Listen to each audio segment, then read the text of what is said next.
तो अगर हम करंट फाइनेंशियल ईयर में डिविडेंड प्रपोज करते हैं, सुन लो बात मत करो बेटा, प्रपोज भी मेरा इसी नहीं समझ में आता आधा दुनिया को, ठीक है। तो अगर हम करंट फाइनेंशियल ईयर में प्रपोज करते हैं तो मेरा एएस फोर हमको बोलते हैं कि भाई हम इसको प्रोवाइड फॉर नहीं कर पाएंगे, ठीक है। प्रोवाइड फॉर क्यों नहीं कर पाएंगे? बिकॉज मेरे पास में due certain liability due certain event नहीं है इसको प्रूव करने का कि ये मेरी सर्टेन लायबिलिटी बनेगी, क्योंकि ये किस चीज के ऊपर डिपेंड कर रहा है? Ratification of share holder. तो इसका मामला पता है कितने फाइनेंशियल ईयर में चलेगा? 2 फाइनेंशियल ईयर में चलेगा। पिछले फाइनेंशियल ईयर का प्रपोज डिविडेंड करंट ईयर में क्या होगा? रेटिफाई होगा, और अगर रेटिफाई हो गया तो वो करंट ईयर में क्या होगा? पे होगा। और करंट फाइनेंशियल ईयर का प्रपोज डिविडेंड तब तक मेरे लिए कंटिंजेंट लायबिलिटी रहेगा जब तक वो शेयर होल्डर्स के द्वारा नेक्स्ट आने वाले फाइनेंशियल ईयर में रेटिफाई ना हो जाए। यहां तक बात समझ में आती है? तो देखो आगे क्या लिखता है, बोलता है proposed dividend is not to be provided in the books of accounts but it is to be disclosed, बोलता है disclosed। यहाँ पे एक और एस आता है डिस्क्लोजर कंसेप्ट, जहां पर आता है एस 1, ठीक है, लेकिन लिखा नहीं है तो हम भी बात नहीं कर रहे हैं। बोलता है कि आपको प्रोवाइड फॉर आप नहीं कर सकते, इसके लिए आप सर्टेन लायबिलिटी बुक्स में डिजाइन नहीं कर सकते, लेकिन हाँ आपको इसको डिस्क्लोज करना पड़ेगा बिकॉज ये एक इंपॉर्टेंट इवेंट है, ठीक है। डिस्क्लोज, तो भाई डिस्क्लोज ना करेंगे अगर बुक्स ऑफ अकाउंट्स में प्रोवाइड फॉर नहीं कर सकते, तो बोलता है भाई आपको डिस्क्लोज करना पड़ेगा in the notes to accounts as contingent liability, ठीक है। Being payable upon being declared by the share holders, and when it is being declared by the share holders in the coming age, ठीक है। तो इस हिसाब से current year का proposed dividend आपको कहां लिखा हुआ मिलेगा? नहीं, करंट ईयर का प्रपोज्ड डिविडेंड कहां लिखा हुआ मिलेगा? बैलेंस शीट के नोट्स में। और किसी यूज का है? करंट ईयर का किसी यूज का नहीं है, लेकिन इस साल किसी यूज का नहीं है बेटा, ठीक है। लेकिन प्रीवियस ईयर का अगर कोई प्रपोज्ड डिविडेंड है तो वो इस साल यूज का है, यस। एंड आपको क्या मान लेना है? आपको क्या मान लेना है? आपको सिंपली इसको अज्यूम कर लेना है कि that proposed dividend has been ratified and now it is being payable in the current financial year। यहाँ पे बात समझ में आती है? देखिए तो बोलता है कि भाई डिविडेंड इज एन, आगे बात बोलता है, ये तो बात कर रहा था करंट फाइनेंशियल ईयर तक की, आगे बात बोलता है dividend is an appropriation of profit and is deducted from surplus. Appropriation समझाने की जरूरत है क्या किसी को? एप्रोप्रिएशन का मतलब क्या चिराग बाबू? एप्रोप्रिएशन का मतलब बोलिए, एप्रोप्रिएशन का मतलब आप ही बोले सबसे पहले। No sir, what is the difference between appropriation and charge?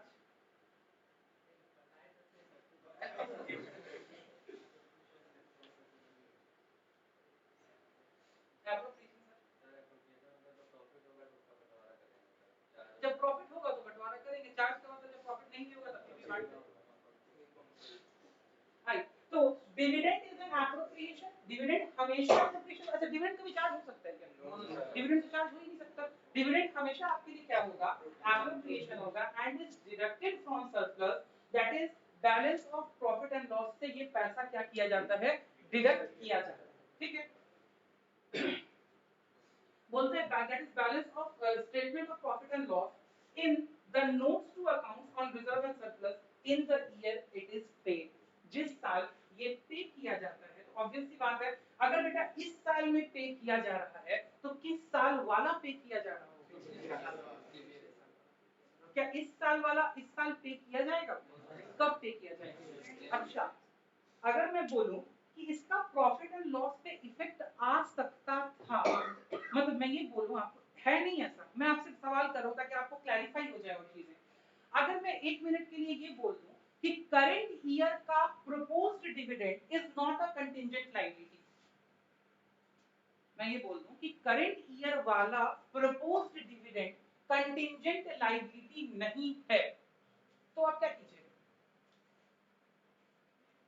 तो आप कुछ कर सकते हैं उसके लिए। क्वेश्चन समझ में नहीं आया? फिर से बताता हूं। मैंने बोला कि ये कि पिछले साल वाला पे किया जा रहा है, ठीक है। और इस साल वाला जो डिविडेंड है हमने प्रपोज किया है, अगर मान ले कि वो कंटिंजेंट लायबिलिटी नहीं, तो उसके लिए आप कुछ बना सकते हैं। मैं बार बार बोलूं कंटिंजेंट लायबिलिटी नहीं है, हाँ प्रोविजन बिल्कुल, मैं ये बोला कि कंटिंजेंट लायबिलिटी नहीं है, तो कंटिंजेंट लायबिलिटी नहीं है मतलब ड्यू सर्टेनिटी है, और ड्यू सर्टेनिटी है तो क्या ड्यू सर्टेनिटी पे प्रोविजन नहीं बन सकता है, बन सकता है। तो अगर ये बात ऐसी न हो कि अगर ये होती कि proposed dividend is a not a contingent liability, rather it is a liability with a due certainty, तो आप करंट ईयर के प्रॉफिट से करंट ईयर के डिविडेंड के लिए भी क्या बना सकते थे, प्रोविजन। लेकिन ऐसा नहीं है क्या? तो है बस इतनी सी बात कि भैया पिछले साल का प्रपोज डिविडेंड कब पे होगा, इस साल, और इस साल का प्रपोज डिविडेंड क्या है, अगले साल पे होगा। इस साल वो सिर्फ बैलेंस शीट के नोट्स टू अकाउंट्स में क्या रहेगा, क्या रहेगा, पड़ा रहेगा। यहाँ तक बात समझ में एकदम आराम आराम से बैठे रहिए। आइए क्या हो रहा है बाबू, अगर हम हर दिन 1 घंटे में छोड़ दिए ना तो सिलेबस आपका जनवरी से पहले नहीं खत्म होगा। इस बात को आप समझ लीजिए। एक टॉपिक पूरा का पूरा 50 मिनट चला जाता है। दूसरा उपाय हम ये भी कर सकते हैं, प्रपोज डिविडेंड प्लस होता है माइनस होता है, बात खत्म, ठीक है। और आपको याद करवा देंगे कि प्रपोज डिविडेंड इस साल का है तो जोड़ देना, अगले साल का है तो घटा देना, ठीक है। आप भी ये लेके चले जाएंगे, इस साल का जोड़ देना, अगले साल का घटा देना।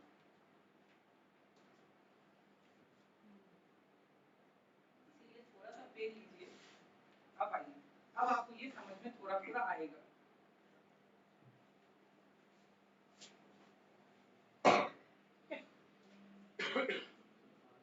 ये दोनों तो समझ चुके थे आप, ठीक है। प्रीवियस ईयर का रिजर्व सरप्लस, करंट ईयर का रिजर्व सरप्लस आपने कितना इंक्रीज किया, 3 लाख रुपए आपने यहाँ इंक्रीज करा है। अब आइए इसको अभी रोक के चलिए, इसको आपको समझने में थोड़ा सा और टाइम लगेगा।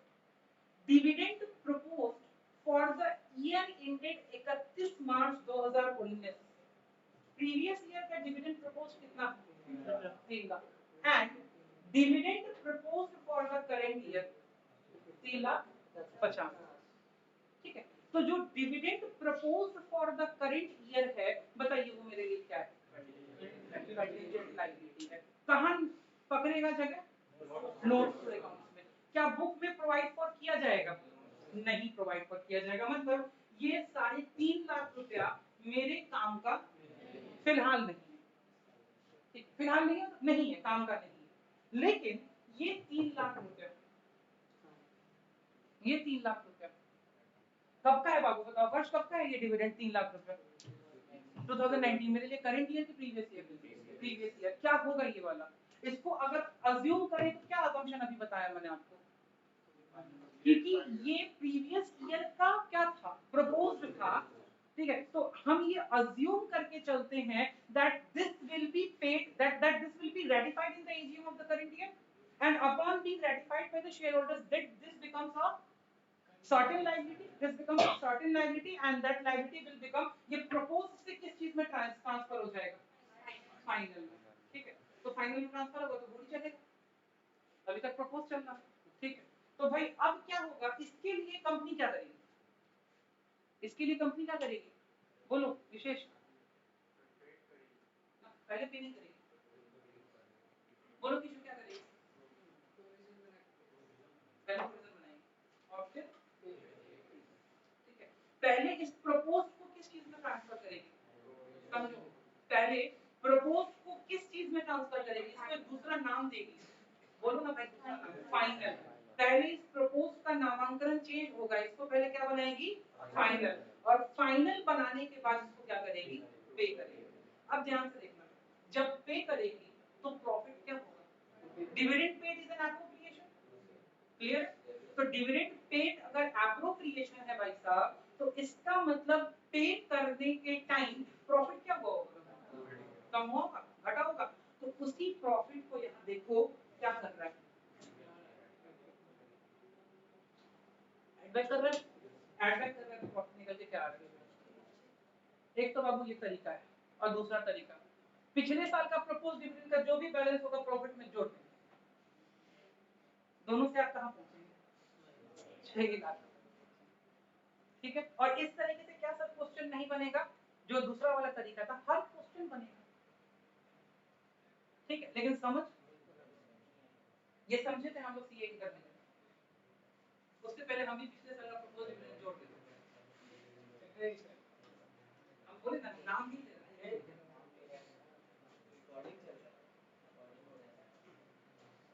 रिकॉर्ड हम फिर से एक बार डिस्कस कर रहे हैं। और जिन बच्चों के पास में 2018 की एडिशन की बुक होगी वो इस चैप्टर को उस किताब से मत देखिएगा। ठीक है, बुक या तो 19 के एडिशन की हो या उसके बाद के एडिशन की हो, बिकॉज़ ये जो आपका AS4 जो रिवाइज हुआ है वो AS4 बाद में रिवाइज हुआ है। तो पहले जो था ना, अब क्या था उससे पहले की किताब में क्या दिक्कत थी वो भी बता देते हैं। इस साल का जो डिविडेंड होता था प्रपोज, उसको कंटिंजेंट लायबिलिटी नहीं मानते थे। ठीक है, उसको भी हम क्या मानते थे, ड्यू सर्टेनिटी मानते थे और उसको भी प्रोवाइड फॉर करते थे। ठीक है, तो अगर आपके पास में पुरानी किताब होगी तो आप पूरा का पूरा दिमाग उलझ जाएगा आपका, ठीक है, कुछ समझ नहीं आएगा, इसलिए हम आपको मना किए थे। ठीक है, ये बुक नहीं होनी चाहिए। तो अभी एक कांसेप्ट हमने पढ़ा, proposed dividend of the previous year upon the certainty that it will be paid in the current year upon the ratification by the shareholder in the AGM becomes what, a certain liability, and on the assumption that it will be paid in the current financial year it is added back to the what, profit, because profit में add back क्यों करते हैं, इसलिए क्योंकि जब हम dividend pay करते हैं तो हम मानते हैं कि हमारा एप्रोप्रिएशन होने की वजह से प्रॉफिट क्या हुआ, कम हुआ। अच्छा, यहाँ पे इसका एक ही इफेक्ट है, इसका दूसरा इफेक्ट भी कहीं जाएगा, आपको समझ में आ रहा है, क्योंकि यहाँ पे तो हमने सिर्फ प्रॉफिट को एडजस्ट किया, कैश फ्लो का एक और इफेक्ट जाएगा भाई इसका, बोलो बोलो, कहाँ किस एक्टिविटी में जाएगा, फाइनेंसिंग एक्टिविटी में जाएगा, जाएगा ना फाइनेंसिंग में, बिकॉज हमने शेयर्स इशू किए होंगे तभी तो डिविडेंड पे कर रहे हैं। बात समझ में आ रहा है, तो ये फाइनेंसिंग में आगे इसका जो दूसरा इफेक्ट आएगा वो फाइनेंसिंग में आएगा, अभी ये पहला इफेक्ट यहाँ, ठीक, यस, आई, तो ये करने के बाद आपका नेट प्रॉफिट, इसमें एक ही एडजस्टमेंट था, इसमें एक ही एडजस्टमेंट था, तो ये क्वेश्चन आपका net profit before tax and extraordinary item 9, ठीक है, तो आपका क्या हुआ, net profit before tax and extraordinary item आया कितने रुपए का, 6 लाख। ठीक है, तो आज मैंने प्रपोज डिविडेंड डिस्कस किया, जो कि आप कल बिल्कुल भूल जाएंगे, हमको पता है। ठीक है, नेक्स्ट कल की क्लास में फिर से प्रपोज डिविडेंड डिस्कस करने के बाद मुझे आगे फाइनल डिविडेंड, इंटरिम डिविडेंड और बाकी चीजें डिस्कस करनी पड़ेंगी। ठीक है, अभी 3 दिन 4 चीजें चलेंगी, interim dividend, propose dividend, final dividend, provision for tax. ठीक है, तो ये और रिफंड ऑफ इनकम टैक्स, ये 4-5 चीजें ऐसी हैं जो आपको बहुत ज्यादा दिक्कत देंगी, उसके बाद जाकर के ये थोड़ा आपका हल्का होगा। क्लियर है, ठीक है, तो अब इससे ज्यादा आपको नहीं लग रहा है कि आप सरवाइव करें, आप लोग बैक में चल, ठीक है, तो आज हम लोग इतने पे ही रखते हैं, कल हम लोग इससे आगे क्या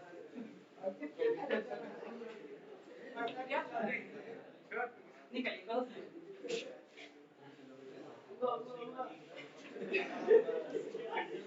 बंद कर दो क्लास।